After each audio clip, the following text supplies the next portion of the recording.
All right, we're back. It is tax season. And listen to this. 2 Houston area families are now out thousands of dollars after hiring somebody to complete their taxes.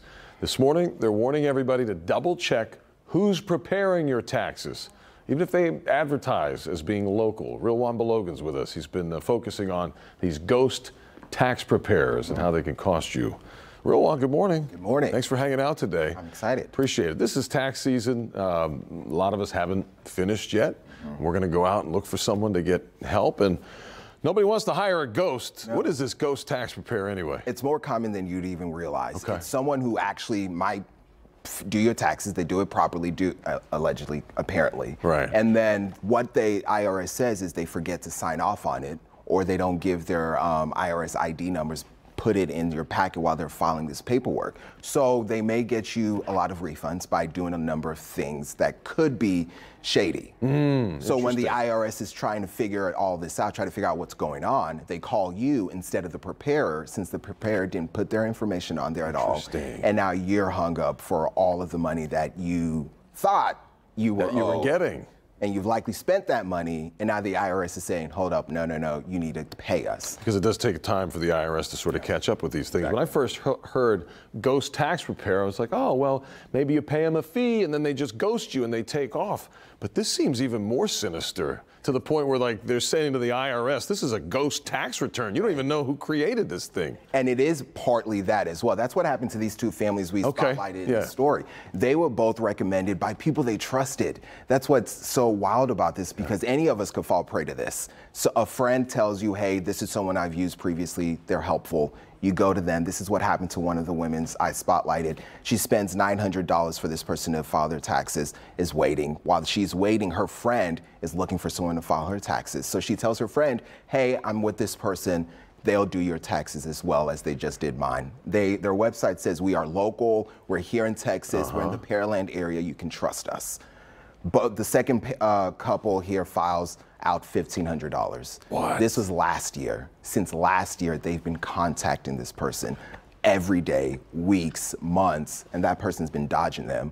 So when this one of the— So they are getting ghosted. This is ghosted. They're being ghosted, and you're not, and I've been saying this to some friends, it's not just a relationship that ghosts you. Unfortunately, your tax preparer could ghost you as well. So now they are out $900 and $1,500. Wow. One has yet to file her taxes, hoping something could come of all of this. I mean, so what are these families even supposed to do at this point? The best thing the IRS says to do is file a complaint. Call them up and say, yeah, let them know that, hey, this is the issue I've come against. Here's the company. Just put it out there so maybe something can happen. In the meantime, they would recommend filing your taxes. You don't want to wait on that. No, because then years come by, you'll be audited, and then you're still up for all of this again. Do they say anything about how to choose that person to begin with, to maybe not even end up in that situation?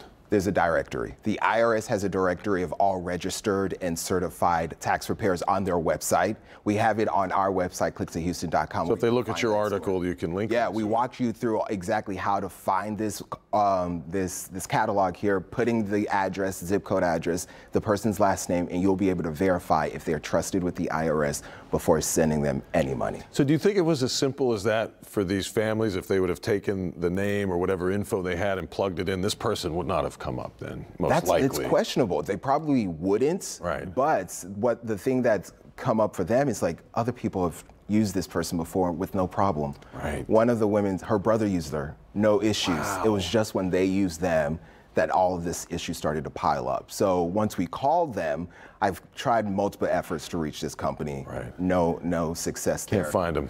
Called them while I was with the 2 women. It was something different now. There was a voice return box, said that, hey, so sorry if your 2023 taxes weren't filed, 2022 taxes weren't filed. We're backed up, there are issues.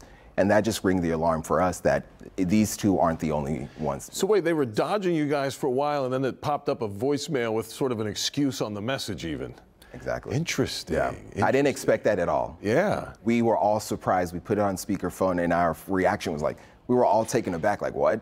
I tried weeks calling them, never heard that until we started taping. So we've got the IRS has the directory, so you can kind of cross-check. Are there any clues with phone numbers, websites, addresses where it says, okay, well, maybe the website says they're in Pearland. I mean, do I need to go drive past an office to find out? Yes, I would recommend driving there. Going to a physical storefront. Unfortunately, these women, like most of us nowadays, do everything online. We do everything online.